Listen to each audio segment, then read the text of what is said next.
to my channel. So for today's video, I will cook my own version of Ginataang seafood. So I have these ingredients. So see, we have onion or onions.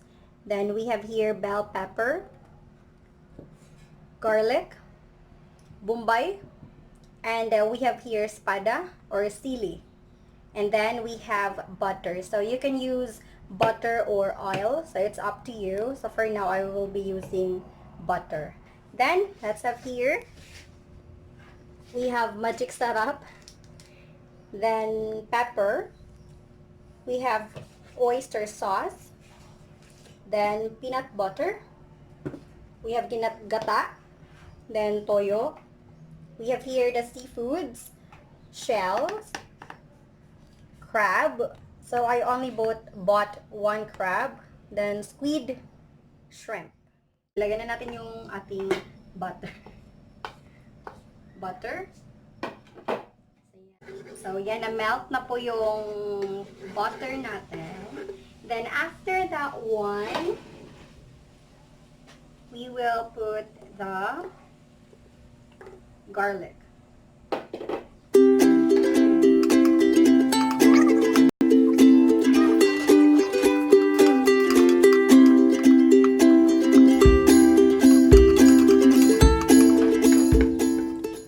Then, I will put the bombay onion.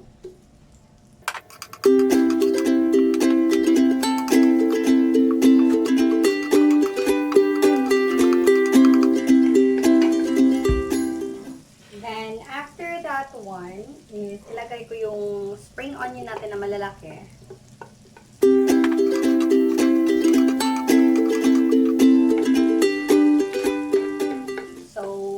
Hintayin lang natin na brown or brownish na natin yung ano natin. Or luto. Na yung ano natin.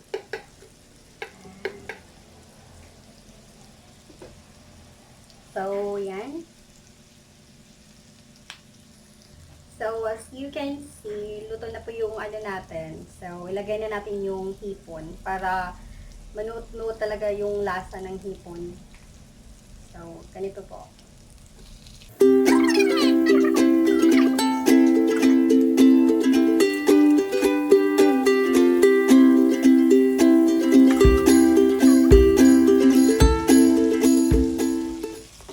Hintayin lang po natin ma-absorb talaga yung ano niya, yung butter sa katawan niya. Yan. So, binabaliktad ko lang po yung mga yung hipon para pantay po yung pagkaluto niya.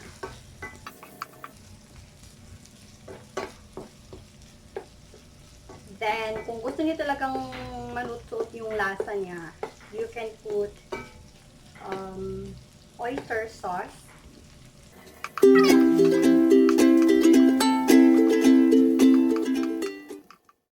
For now, lagyan natin yung squid natin. So, kinakamay ko lang siya kasi kunti lang naman yung squid natin.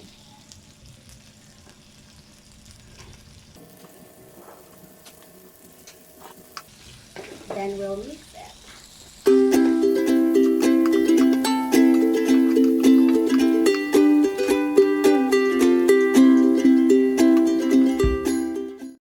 Waiting po na maluto talaga yung ano natin, shrimp at saka yung squid. Kasi gusto ko talaga yung maanghang. So, lalagyan ko muna siya ng konting bell pepper. So, later, lagyan ko rin yun.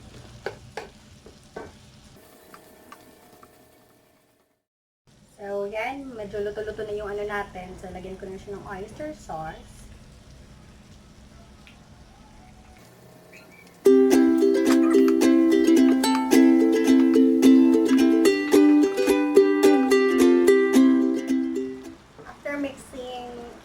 Sauce. We will put now our crab here.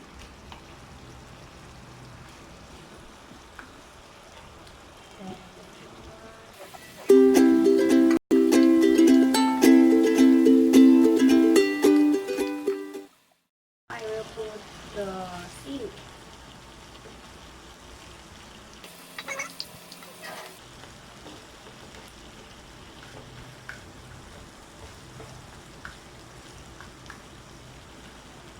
And after po lalagay yung crab, we will put shells.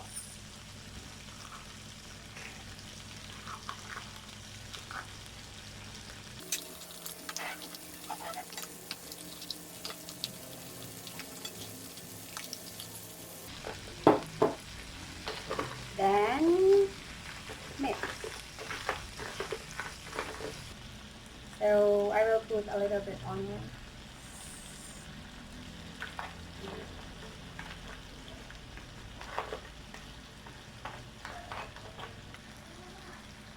So, lagyan ko po siya ng durog na pepper.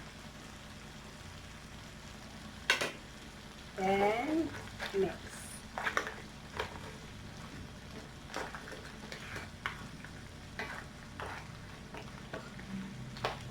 So, after that, we will put the gata. Onti-onti lang.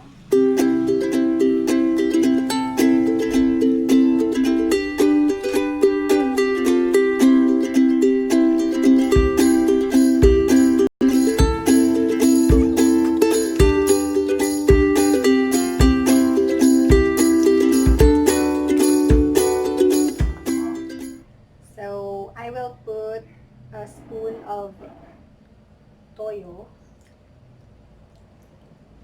So, yun na.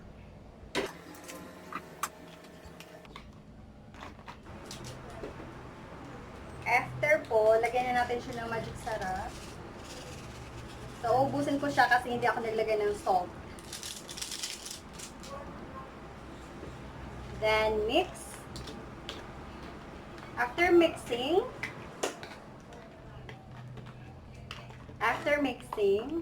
or ano, lagyan natin uli ng one.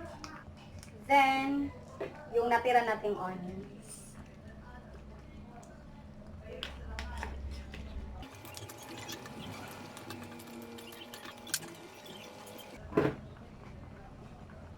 Then, I will put a spoon of peanut butter.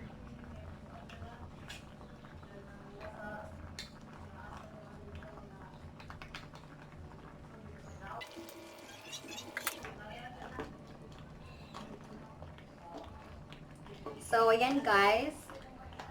Nalunod ko na po lahat ng mga ingredients dito. So, we will just wait until kumulo siya. Tapos, yung ma-melt talaga yung peanut butter natin.